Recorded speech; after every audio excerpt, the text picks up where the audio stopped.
চিন্ময় কৃষ্ণকে আটকের পর পরিস্থিতি উত্তপ্ত হয় এবং আমরা জানি যে বিশ্বের প্রায় 150টিরও বেশি দেশে এই ইসকনের শাখা রয়েছে। বিশ্বের অনেক বিখ্যাত মানুষ এই ইসকনের সদস্য। আপনারা কি মনে করতে পারেন বাংলাদেশে কোনো হিন্দু কাউকে খুন করেছে? এমনকি আমরা ধরি খুনাখুনি সব সমাজেই হয়, সব রাষ্ট্রে হয়, সবখানে হয়, কিন্তু বাংলাদেশের একজন হিন্দু কোন মানুষকে খুন করেছে এরকম খবর কি আমরা গত 30-40 বছরে দেখেছি? আমি নিজে গত 30 বছর ধরে সাংবাদিকতা করি, আমার মনে পড়ছে না যে কোন হিন্দু কাউকে হত্যা করেছে সেরকম খবর কোনো পত্রিকায়, কোনো গণমাধ্যমে কোথাও দেখেছি বা শুনেছি।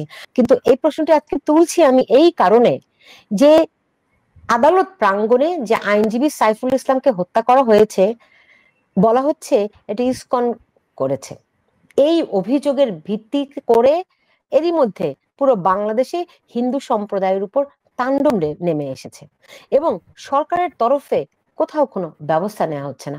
বাংলাদেশে প্রায় 2 কোটি মানুষ রয়েছে হিন্দু সম্প্রদায়ের, তারা আমাদেরই মানুষ।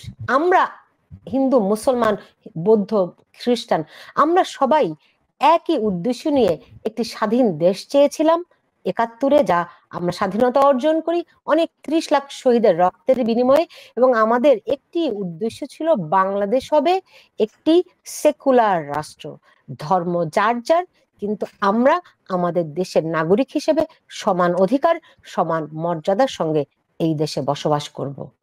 কিন্তু দেশে যে কোনো রাজনৈতিক দলই ক্ষমতায় থাকুক না কেন, সরকারের উত্থান পতন যাই হোক না কেন, এই হিন্দু সম্প্রদায়ের উপর এমনই আঘাত আসে যে ইতিহাস থেকে আমরা দেখি সেই 47-এ যখন দেশ ভাগ হয় তখন তাদের একটা বড় অংশ বাংলাদেশ থেকে বিতাড়িত হয় কিংবা তারা স্বেচ্ছায় চলে যায়, কারণ তখন তাদের দেশ, কোন দেশের তারা নাগরিক হবেন সেই সুযোগটি তাদের ছিল।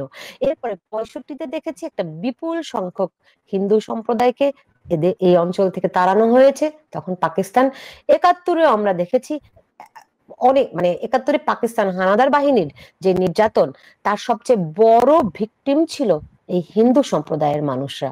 এরপরে স্বাধীন বাংলাদেশেও তাদের কোনো নিস্তার নেই, তারা কোনো রেহাই পায়নি। আজ এই মুহূর্তে তাদের উপরই সবচেয়ে